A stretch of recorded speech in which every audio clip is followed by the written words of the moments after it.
Halo semuanya, berjumpa kembali dengan saya Astra Suryawan. Pada video kali ini, saya akan mereview sebuah film yang berjudul The Truman Show. Baik, langsung saja kita ke reviewnya. Film ini berkisah tentang seorang pria bernama Truman Burbank yang bekerja pada sebuah perusahaan asuransi di sebuah kota kecil bernama Sea Haven. Dia memiliki istri yang cantik bernama Meryl Burbank. Kehidupan Truman sangatlah ideal. Dia memiliki keluarga yang harmonis, pekerjaan yang terjamin, dan juga tetangga yang baik. Namun, rupanya ada kebenaran yang tersembunyi di dalam kehidupan Truman yang damai tersebut. Apakah kebenaran itu? Yuk, terus tonton video ini. Di awal film, kita diperkenalkan dengan seorang pria yang bernama Christoph yang mengatakan saat ini orang-orang sudah mulai bosan dengan acara TV yang menampilkan emosi palsu para aktornya. Christoph kemudian melanjutkan bahwa Truman adalah pengecualian karena yang ditunjukkan olehnya adalah asli tanpa dibuat-buat, meskipun tempat yang dia tinggali adalah bohongan. Scene pun berlanjut menunjukkan Truman yang sedang menatap tajam cermin kamar mandinya sembari mengucapkan kalimat seolah-olah dia mengobrol dengan seseorang.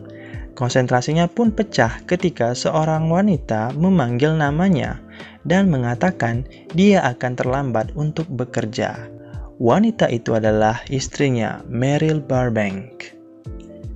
Ini adalah hari ke-10.909. Truman memulai paginya di luar dengan menyapa para tetangganya yang terlihat sangat ramah. Namun, sesaat akan pergi bekerja, tiba-tiba sebuah lampu besar jatuh dari langit entah dari mana. Mendapati hal tersebut, Truman sangat kaget dan terlihat kebingungan. Tanpa ada rasa curiga, Truman pun melanjutkan perjalanannya ke kantornya. Namun, sebelum ke kantor, dia menyempatkan diri membeli beberapa majalah untuk istrinya. Di sini terlihat Truman begitu banyak dikenal oleh orang sekitar, dan mereka sangat ramah pada Truman.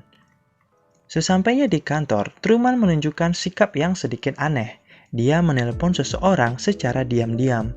Rupanya, dia menanyakan sebuah tempat yang bernama Fiji dan juga seseorang yang bernama Lauren Garland dan Sylvia Garland. Sesaat kemudian, Truman terlihat merobek majalah yang baru saja dia beli tanpa alasan yang jelas. Scene berlanjut. Truman diminta untuk ke sebuah tempat yang mengharuskan dia menaiki sebuah feri. Namun, sesaat akan menaiki kapal feri, Truman terlihat ketakutan dan tiba-tiba mengurungkan niatnya untuk naik ke kapal tersebut. Di sini kita akhirnya tahu bahwa ternyata Truman takut akan air laut. Malamnya, Truman pergi bersama teman baiknya yang bernama Marlon untuk pergi bermain golf bersama di sebuah dermaga. Di sini Truman menyampaikan kalau dia ingin pergi ke sebuah tempat yang bernama Fiji dan meninggalkan pekerjaannya. Marlon mengatakan kalau Truman sudah memiliki pekerjaan yang bagus, sehingga terdengar aneh kalau dia ingin pergi ke sebuah tempat yang tidak pasti. Namun, di sini Truman terlihat bersikeras ingin pergi ke Fiji. Scene berikutnya menunjukkan Truman duduk termenung di sebuah pantai dan mengingat kembali kejadian di mana dia kehilangan ayahnya saat berlayar di lautan. Kini kita akhirnya tahu kenapa Truman ketakutan saat melihat air laut. Hari pun berlanjut, Truman kembali menjalani hari-harinya seperti biasa. Namun ketika dalam perjalanan menuju ke kantornya, Truman terkejut ketika dia melihat seorang pria yang begitu mirip dengan ayahnya yang telah meninggal. Anehnya, saat Truman ingin berbicara dengan pria tersebut, orang-orang di sekitar Truman tiba-tiba menarik pria tersebut dan membawanya menjauhi Truman. Melihat hal tersebut, Truman kebingungan tentang apa yang sebenarnya terjadi. Truman kemudian menceritakan kejadian tersebut kepada ibunya. Namun di sini ibunya justru meyakinkan Truman bahwa itu bukan ayahnya. Scene berlanjut di mana Truman membuka sebuah kotak besar yang berisikan foto-foto ketika dia masih kecil. Namun saat Meryl datang menghampirinya, Truman terlihat panik seperti menyembunyikan sesuatu. Sesaat setelah istrinya pergi, Truman mengambil sebuah sweater. Ternyata sweater itu berisikan kenangan Truman di masa lalu. Di scene berikutnya, kita dibawa ke masa lalu Truman saat dia masih muda dan belum menikah. Rupanya, saat itu Truman menyukai seorang wanita dan wanita itu bernama Lauren Garland. Saat di pesta dansa, Truman terlihat sangat ingin berdansa dengan Lauren. Namun, tanpa alasan yang jelas, tiba-tiba seorang pria menarik keluar Lauren seolah-olah ingin menghalangi pertemuan mereka berdua. Truman yang masih penasaran tanpa sengaja berjumpa kembali dengan Lauren di perpustakaan. Namun Lauren mengatakan bahwa sebenarnya dia tidak diizinkan berbicara dengan Truman. Truman yang masih sedikit kebingungan mengatakan apakah Lauren mau pergi jalan dengannya. Dan Lauren pun mengiyakan, asalkan hari itu juga mereka pergi. Malamnya mereka pun pergi ke sebuah pantai.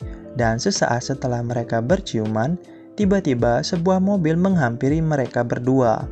Lauren dengan sedikit panik mengatakan jika segala hal yang terjadi pada Truman saat ini adalah sebuah kebohongan dan orang-orang di sekitarnya hanyalah berpura-pura saja.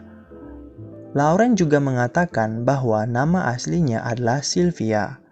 Sylvia pun ditarik masuk oleh seorang pria yang mengaku sebagai ayahnya dan meyakinkan Truman bahwa anaknya sedang sakit mental. Mendengar hal tersebut, Truman semakin kebingungan. Sesaat akan pergi, Sylvia meminta Truman untuk pergi dan menemuinya karena dia akan dipindahkan ke tempat bernama Fiji. Di sini akhirnya kita tahu alasan Truman ingin pergi ke Fiji. Scene pun kembali beralih ke masa sekarang Truman. Saat Truman sedang mengemudikan mobilnya, dia mendapati sesuatu yang aneh. Pengisi radio di mobilnya seolah-olah tahu kemana Truman akan pergi, dan kejadian aneh berikutnya adalah ketika semua orang di sekitar Truman berhenti karena mendengar suara bising ketika frekuensi radionya diganti. Truman terlihat kebingungan dan mulai curiga bahwa ada sesuatu yang tidak beres. Truman mulai memperhatikan orang-orang di sekitarnya. Dia pun mulai bertindak di luar rutinitasnya. Truman menuju ke sebuah hotel dan mencoba menaiki sebuah lift. Betapa kagetnya dia saat melihat bahwa di balik lift ada sekumpulan orang yang terlihat sedang istirahat dari sebuah syuting. Ketika ingin meminta penjelasan, Truman malah diusir oleh petugas hotel. Kecurigaan Truman semakin menjadi-jadi. Dia pun pergi mencari teman baiknya Marlon dan menceritakan kejadian yang baru saja dia alami. Namun Marlon justru meyakinkan Truman bahwa semuanya baik-baik saja. Di sini Truman perlahan mulai menemukan kebenaran tentang kehidupan di sekitarnya. Scene beralih. Saat Truman berkumpul bersama istri dan ibunya, mereka mengenang masa-masa kecil Truman melalui sebuah album foto. Kemudian, di saat ibu dan istrinya pergi keluar, Truman menemukan kejanggalan lainnya. Truman melihat foto istrinya menyilangkan jari saat mereka berciuman di hari pernikahan mereka. Sekedar informasi, menyilangkan jari dalam beberapa kepercayaan dapat diartikan bahwa seseorang sedang berbohong. Keesokan harinya, Truman yang sudah mulai curiga diam-diam mengikuti istrinya yang bekerja di sebuah rumah sakit. Terlihat saat itu para pekerja di rumah sakit berusaha menghalangi Truman untuk menemukan kebenaran tentang istrinya. Truman yang sudah mulai lelah dengan hal-hal aneh yang terjadi di sekitarnya pun memutuskan untuk pergi ke Fiji sendirian tanpa sepengetahuan dari istrinya. Namun, saat dia memesan penerbangan ke Fiji, rupanya tidak ada jadwal untuk penerbangan ke sana. Tidak putus asa, Truman memutuskan pergi melalui jalur darat dengan menaiki sebuah bus. Namun lagi-lagi semuanya tidak berjalan mulus. Bus yang dia tumpangi mengalami mogok tanpa alasan yang jelas. Hal ini justru membuat Truman semakin ingin pergi. Scene berlanjut. Meryl mendapati Truman sedang berada di dalam mobil dan menanyakan apakah dia baik-baik saja. Truman tidak merespon pertanyaan tersebut, melainkan menunjukkan kepada Meryl bahwa tingkah laku orang-orang di sekitarnya sangat aneh, di mana mereka hanya pergi mengitari blok, kemudian kembali dan berputar lagi. Mendengar itu, Meryl justru mengalihkan topik pembicaraan. Hal ini membuat Truman langsung memutuskan untuk tancap gas dan pergi membawa istrinya bersama keluar kota. Meskipun Truman berhasil melewati beberapa rintangan untuk keluar dari kota, seperti kemacetan yang tidak jelas, jembatan penyeberangan yang harus menyeberangi lautan, kemudian kebakaran hutan, bahkan kebocoran tenaga nuklir yang semuanya seolah-olah dirancang untuk mencegah Truman pergi dari kota Sea Haven. Pada akhirnya, Truman tetap tidak berhasil keluar dari kota tersebut setelah ditangkap oleh para polisi. Di rumahnya, Truman malah semakin curiga dengan Meryl ketika istrinya tersebut berbicara seolah-olah sedang mempromosikan sebuah produk. Truman pun menyimpulkan kalau istrinya juga ikut dalam bagian pencegahan dirinya agar tidak keluar dari kota Sea Haven. Meryl terlihat ketakutan dan berteriak meminta pertolongan pada seseorang. Dan entah kebetulan atau tidak, Marlon datang tepat setelah Meryl meminta tolong. Marlon pun mengajak Truman berbicara di dermaga tempat mereka bermain golf dulu. Di situ Truman mengatakan bahwa dunia seperti sedang berpusat kepadanya dan semua orang seperti terlibat untuk menghentikan dirinya pergi. Marlon pun meyakinkan Truman bahwa itu hanyalah imajinasinya saja dan kalaupun itu memang benar, dia tidak mungkin terlibat. Ironisnya, semua kalimat yang dikatakan Marlon kepada Truman rupanya sudah diarahkan oleh seseorang dari tempat lain yang jauh, dan orang itu tak lain tak bukan adalah Christoph, pria yang kita jumpai di awal film. Setelah Truman diyakinkan oleh Marlon, tiba-tiba saja Marlon mengatakan kalau dia sudah menemukan ayahnya Truman. Truman terlihat tidak percaya saat melihat sosok ayahnya kembali hidup. Sesaat Truman memeluk ayahnya, semua orang yang menyaksikan melalui layar TV pun terlihat bersorak gembira. Rupanya Truman memang benar hanyalah seorang tokoh dalam sebuah acara TV, dan mirisnya dia tidak tahu semua kebenaran itu. Scene berikutnya menunjukkan asal-usul dari Truman. Dia rupanya sudah disiapkan dari bayi untuk diadopsi menjadi seorang bintang reality show yang berjudul The Truman Show yang disiarkan 24 jam di seluruh dunia dalam sebuah studio besar bernama Sea Haven. Namun, agar acara tersebut beda dari lain, Truman sengaja tidak diberitahu agar emosi yang ditunjukkan Truman adalah emosi yang natural tanpa dibuat-buat.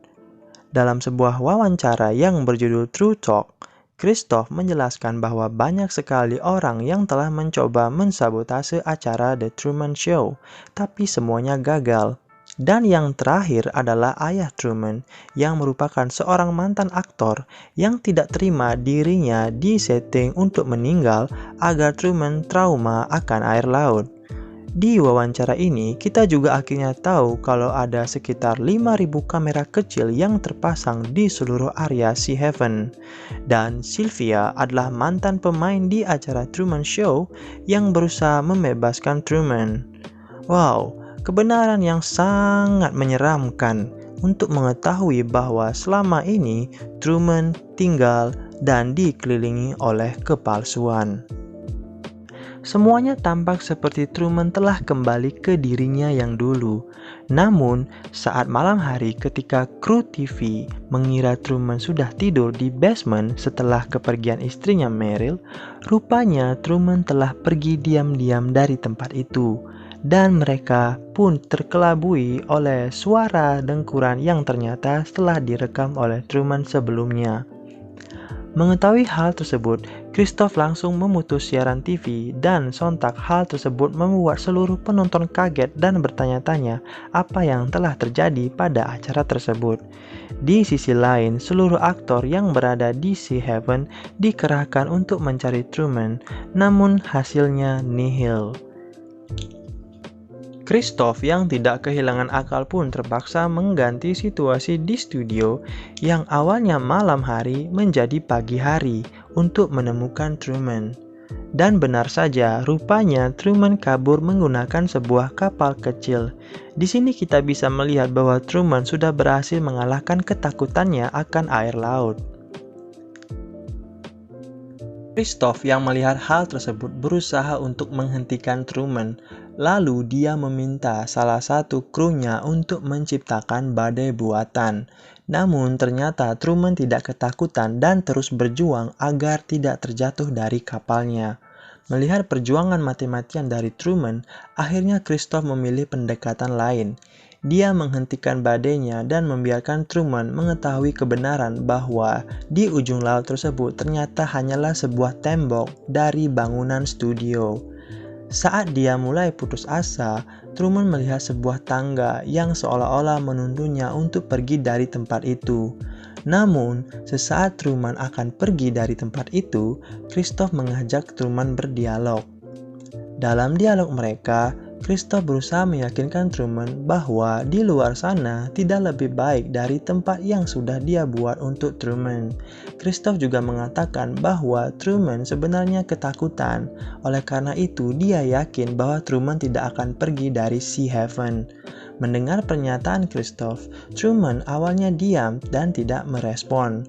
Lalu, Christoph meminta Truman untuk mengatakan sesuatu karena dia sedang disiarkan di seluruh dunia. Truman pun berbalik badan dan mengatakan, "Seandainya kita tidak berjumpa nanti, selamat siang, selamat petang, dan selamat malam." Kalimat itu merupakan kalimat yang sering diucapkan Truman ketika berjumpa dengan tetangganya. Truman pun melanjutkan untuk keluar dari studio dan meninggalkan dunia palsunya itu. Selesai.